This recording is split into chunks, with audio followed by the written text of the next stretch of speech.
La folie de la foi.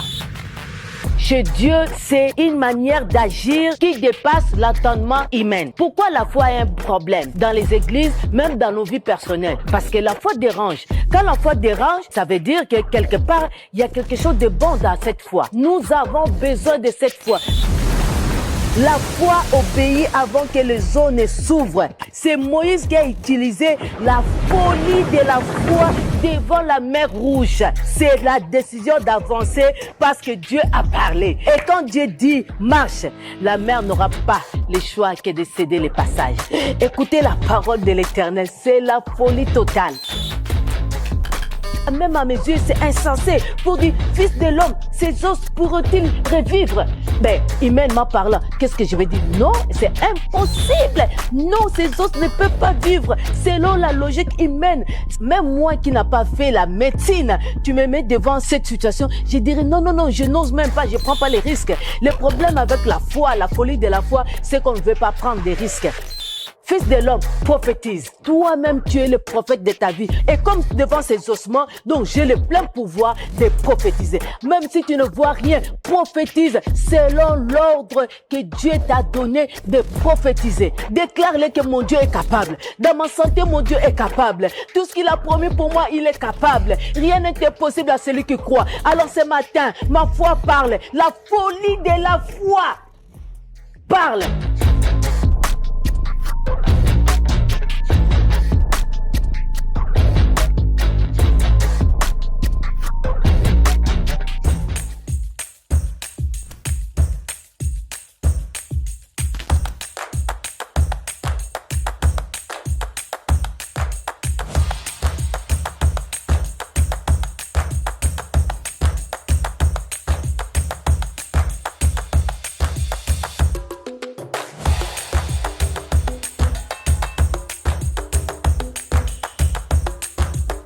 Bonjour, bon midi, bienvenue sur cette plateforme de Caris, vitrine pour Christ. Je suis First Grace Suzy Andelo et je suis dans la joie encore de me tenir devant vous. Encore ce midi, je vous invite à être là vraiment, à être concentré à ce que nous allons dire parce que sur les réseaux, partout, il y a tellement de choses, il y a tellement de distractions. Mais moi, ma raison vraiment d'être là pour parler, c'est pas parce que je le veux.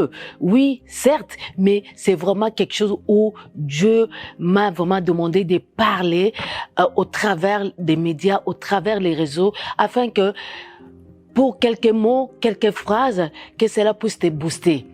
Alors, je sais qu'il y a des choix à faire dans la vie, les choix de regarder ce qu'on veut, ce que tu veux entendre, mais il faut choisir de bonnes choses. Il faut faire un choix. Et ce choix que tu vas faire, c'est pas pour la distraction, c'est pas pour faire quoi que ce soit, mais c'est la parole de Dieu qui peut te faire beaucoup de bien, qui peut te sortir de beaucoup de dégâts, de beaucoup de situations, que seulement la parole de Dieu. L'humain est là pour des choses humaines, mais il y a la foi dans la parole de Dieu. Alors, c'est moi, je veux commencer une série sur la foi. Bon, vous savez, la source de ma foi, donc c'est la foi et la prière, selon ce que Dieu a donné à l'homme de Dieu, son serviteur, l'apôtre Pasteur Foufi Ndelo. Alors, le Seigneur m'a mis à cœur vraiment de traverser, de faire une série des exhortations, d'encouragement pendant ces quelques semaines. Alors, je vous invite à ne pas rater, à ne pas vraiment manquer parce que j'ai réduit mes temps de parler parce que des fois, on est en pause à midi, on court. Alors, je donne un bref message qui va te faire du bien, qui va te sortir peut-être d'une situation quelconque. OK? Alors, là, c'est les titres, donc la série, c'est sur la folie de la foi. Pas seulement la foi, parce que la foi est vaste. Alors, si vous voulez connaître vraiment la profondeur de la foi, venez à Christ en Action, 2305 rue Holt. Parce que beaucoup de monde ne risque pas de parler sur la foi. Mais l'homme de Dieu, l'homme de cette maison, Christ en Action, a tellement vécu de choses. Sa vie, c'était la foi et la prière. Et c'est cela. Oui, il y a certaines choses dans la Bible, il y a beaucoup de choses qu'on doit apprendre. Mais sache que la Bible dit Sans la foi, il est impossible de lui être agréable. Donc la foi est la base même de notre foi. Alléluia. Donc on se comprend. La foi est la base de notre foi en Christ. Amen. Donc voilà, je suis vraiment dans la joie de partager ce sujet parce que je me sens très à l'aise avec ça, parce que je sais la source. Et moi-même, ma vie, c'est la foi. Ma raison d'être, si je vis encore aujourd'hui, c'est parce que la foi a été en avant de toutes choses. Alors, on va aller dans la parole de Dieu, 1 Corinthiens 1, 25. Qu'est-ce que la Bible nous dit? La Bible dit, car la folie de Dieu est plus sage que les hommes, et la faiblesse de Dieu est plus forte que les hommes. Je recommence. La folie de Dieu est plus sage que les hommes, et la faiblesse de Dieu est plus forte que les hommes. Qu'est-ce que je vais dire par là? La folie de Dieu, ça veut dire quoi? Qu'est-ce que ça veut dire la folie de Dieu? Ça veut pas dire que Dieu est fou ou Dieu est devenu fou. Non, c'est juste un langage à propos de la folie de la foi. En réalité, ce que les hommes appellent folie ou la folie de la foi, c'est chez Dieu, c'est une manière d'agir qui dépasse l'entendement humain, qui dépasse totalement la logique humaine. Parce que dans la logique humaine, tout ce qu'on voit pas, c'est pas la foi. Donc, la foi, l'homme veut d'abord toucher avant de voir. Oh, ok, j'ai dit bien les choses. Avant de voir, la personne veut toucher. Comme Thomas. Thomas dit, si je ne vois pas les mains de mon Jésus, là où on a mis les clous, je ne croirai pas. Or, nous ne devons pas marcher selon les doutes, selon ce que les raconteurs disent ou selon ce que le monde dit, mais nous devons marcher selon la parole de Dieu. Alléluia. Donc, si j'ai bien résumé, donc la foi, la folie plutôt de la foi, ce n'est pas la folie de Dieu.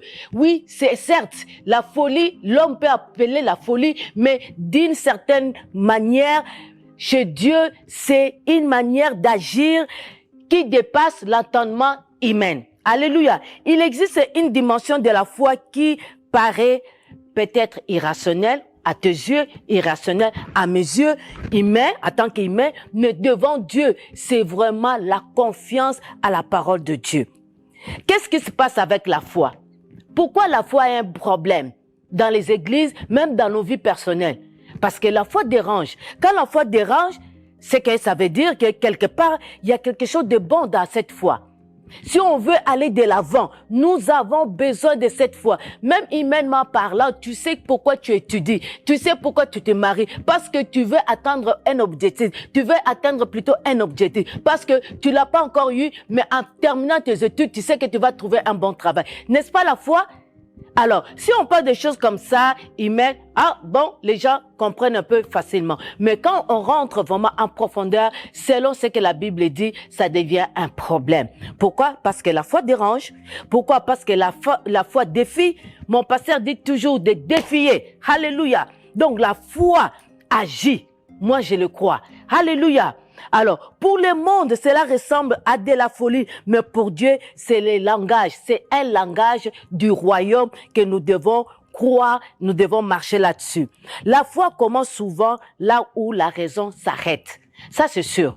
Là où il n'y a plus de raison, la foi commence.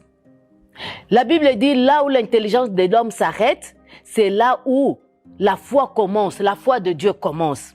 Alors, juste pour parler de moi, pour rentrer dans l'épreuve du sujet, en 2020, comme vous le savez, je l'ai dit toujours. Donc ça, c'est la base de mon message parce que je parle sur la foi.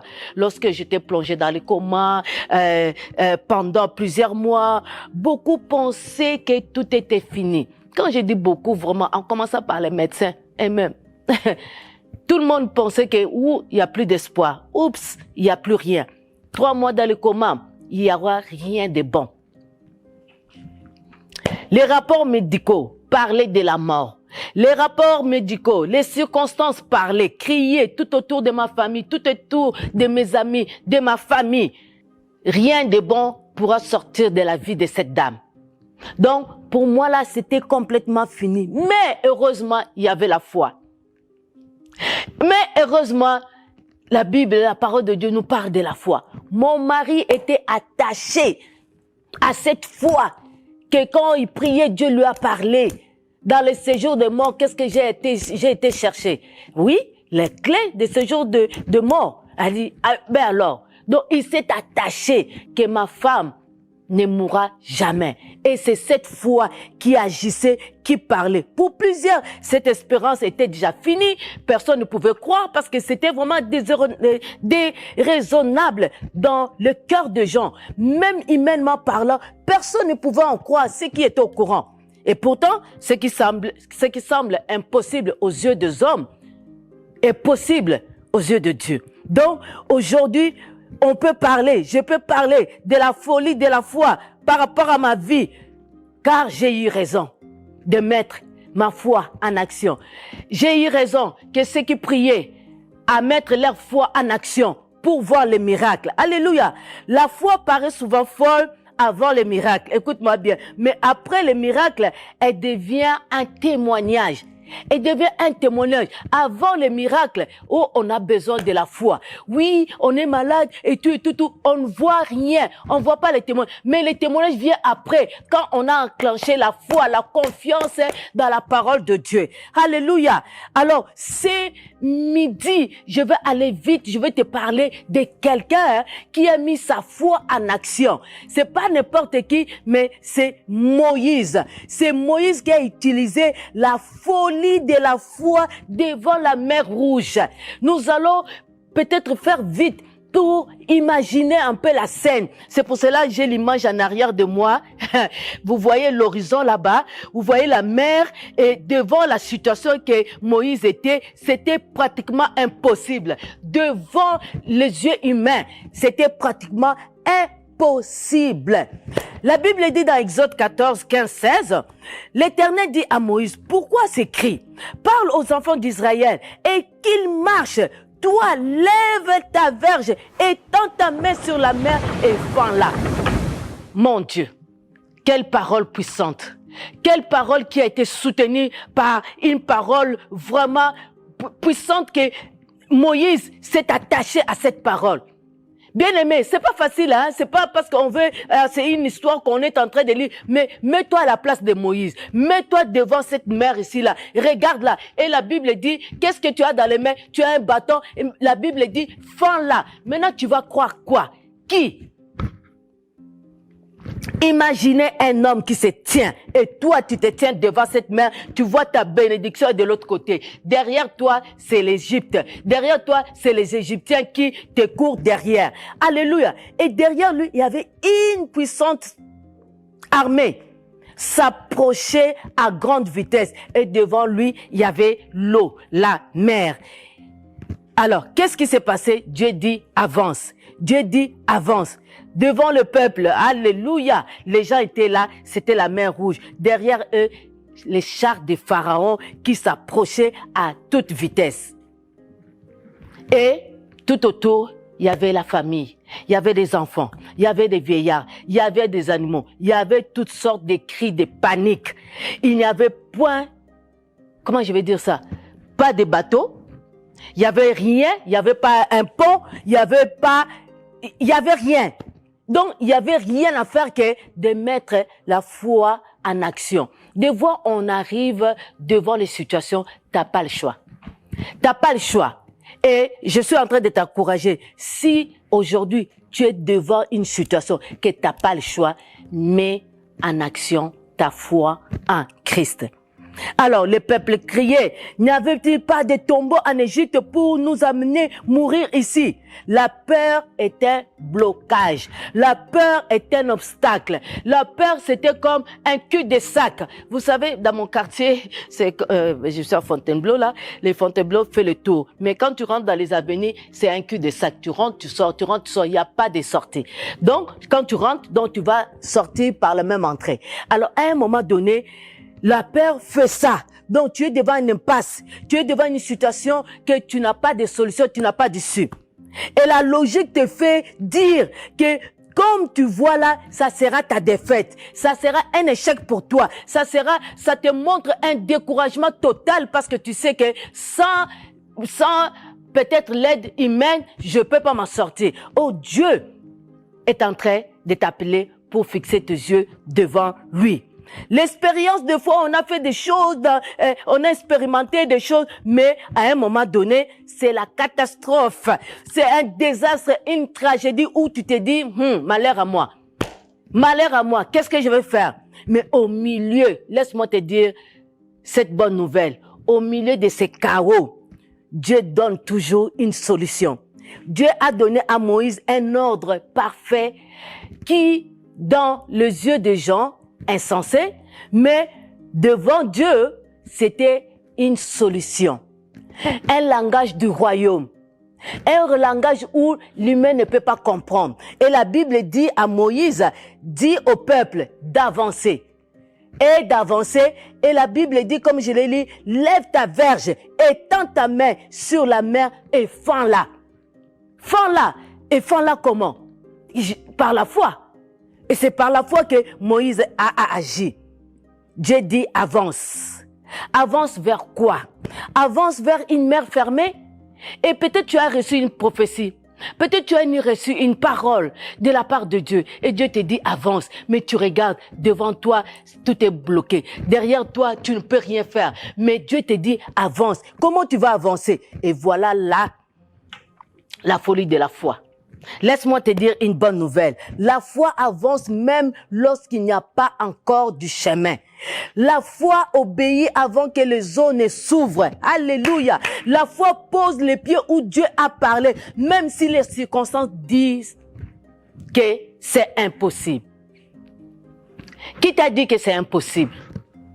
Qui t'a dit que c'est impossible dans ta vie? Qui t'a dit que c'est impossible d'avancer?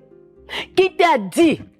Et dis à cette personne-là, la voix que je suis en train d'entendre là, ça ne vient pas de Dieu. Dieu ne décourage pas, Dieu élève. Il a dit la foi obéit avant que les eaux s'ouvrent. Alors toi tu n'es pas Thomas. Toi tu es dans la foi. Tu agis par la foi. Tu parles par la foi. Moïse aurait pu dire, Seigneur, ouvre d'abord la mer, ensuite nous allons avancer. Mais non. Moïse a obéi. Moïse a levé seulement son bâton et il a obéi. Il a mis la mer en défi. Le défi était la mer. La bénédiction était de l'autre côté. Alors, Moïse n'a pas reculé. Ce qui semblait être une fin est devenu un passage. Un passage. Alors, laisse-moi te dire juste un dernier exemple. C'est comme quelqu'un qui dépose sa candidature pour un emploi. Et Dieu a mis dans son cœur que cet emploi est pour moi. Mais il n'a pas les capacités. Mais Dieu a dit, vas-y, va appliquer, vas-y. À cause de ce que moi j'ai mis en toi, tu es capable. Alléluia. Alors, cette personne-là va faire quoi? Il va regarder son diplôme, j'ai pas eu mon D6, j'ai pas eu mon master et tout. Mais quand le projet est dans ton cœur, quand Dieu met quelque chose dans ton cœur, il dit, vas-y, moi-même, je vais ouvrir les chemins. Alors, qu'est-ce que tu vas faire? Même les gens disent, ah oui, t'es pas capable, tu n'es pas à la hauteur, mais toi dis que je fais ce que Dieu me dit et j'obéis et j'avance parce que c'est lui qui ouvre les chemins. Alléluia. Alors, laisse-moi te dire pour terminer, peut-être qu'aujourd'hui, tu te tiens devant ta propre mer rouge.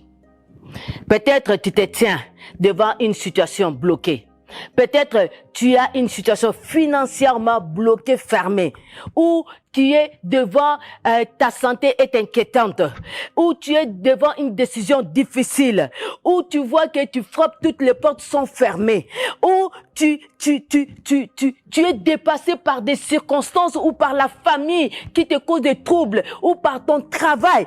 Laisse-moi te dire, ça c'est juste l'impression que tu as, qu'il n'y a plus dessus. Mais écoute cette parole. Ce n'est pas parce que tu ne vois pas les chemins que Dieu n'en a pas. Que Dieu ne peut pas t'ouvrir un chemin. Sache qu'il y a toujours un chemin dans les déserts. Là où tu vois une mer, là où tu vois que c'est bloqué, Dieu voit un chemin, une route, une autoroute comme on dit toujours. Alléluia. Alors, déclare avec moi. je vais m'arrêter ici là. Déclare avec moi, je crois de tout cœur que cette parole, la folie de la foi, t'a boosté et que tu t'es senti vraiment dans la paix et tu vas affronter tous les défis. Alors, déclare après moi, alléluia, je ne serai pas paralysé par toute impasse. Oh, j'avancerai sur la parole de Dieu, même lorsque je ne vois pas encore les chemins. Déclare avec moi. Déclare avec foi. Je refuse de retourner en Égypte à cause de la peur. Parce que quand on arrive, parce que Moïse, quand il est arrivé devant la mer Rouge, la peur était tellement, ils avaient envie de retourner. Mais en retournant, ils regardaient, c'était les chars des pharaons. Maintenant, tu es dans l'impasse. Qu'est-ce que tu vas faire? Alors, tu ne retourneras jamais en arrière. Tu ne retourneras pas jamais en Égypte pour dire que, l'Égypte est bon, il y avait des concombres. Non, non, non. Devant toi, c'est le meilleur. Dis-toi, devant toi, c'est le meilleur. Déclare, oh, devant moi, c'est le meilleur. Devant moi, c'est le meilleur. Alléluia. Mon Dieu ouvre les passages là où il n'existe aucune issue humaine. Déclare encore avec foi. Les mers qui se dressent devant moi se fondent au nom puissant de Jésus. Déclare encore avec moi, ce qui devrait m'arrêter deviendra le lieu de mon témoignage. Déclare avec moi, je répète, ce qui devrait m'arrêter deviendra le lieu de mon témoignage. Amen. Dis Amen. Je marcherai dans l'obéissance. Et je verrai la délivrance que l'Éternel m'accordera. Je passe de la peur à la confiance, du blocage à la traversée. Alléluia. De l'esclavage à la liberté. Au nom puissant de Jésus. Je crois de tout mon cœur que la folie de la foi, ce n'est pas l'absence d'obstacles. Laisse-moi te dire, parce que tu peux te dire, oh oui, pourquoi si, pourquoi ça. Non, non, non, non, non. C'est la décision d'avancer parce que Dieu a parlé. Ce n'est pas question d'obstacles, ce n'est pas question de blocage, mais question d'écouter Dieu et d'entendre Dieu pour que tu avances vers ta destinée. Et quand Dieu dit, marche, la mer n'aura pas le choix que de céder les passages. Est-ce que je parlais à quelqu'un ce midi? Est-ce que je parlais à quelqu'un? Alors lève-toi, bouge ta tête, secoue tes pieds, mets tes épaules carrées, dis pasteur j'avance, pasteur devant la mer Rouge, je ne recule pas et j'avancerai parce que ma bénédiction, ma destinée est devant moi et je le crois et je le déclare de tout cœur. Voilà que je m'arrête ici là et je pense que ce bref message t'a fait du bien et tu ne vas pas baisser les mains, tu vas te relever. C'est vraiment cette série que je veux faire de la folie de la foi. Je veux parler de certaines personnes dans la Bible, comment ils ont relevé les défis. Alors, ne quitte pas. Partage avant de partir, partage, fais du bien à quelqu'un, bénis quelqu'un afin que la bénédiction de l'Éternel se repose sur tout et chacun. Que le bonheur et la grâce de mon Dieu vous accompagnent tout au long de ces mois de la folie de la foi. Je le crois et je le déclare au nom puissant de Jésus. Ici, First Grace Suzy Andelo, je vous aime beaucoup.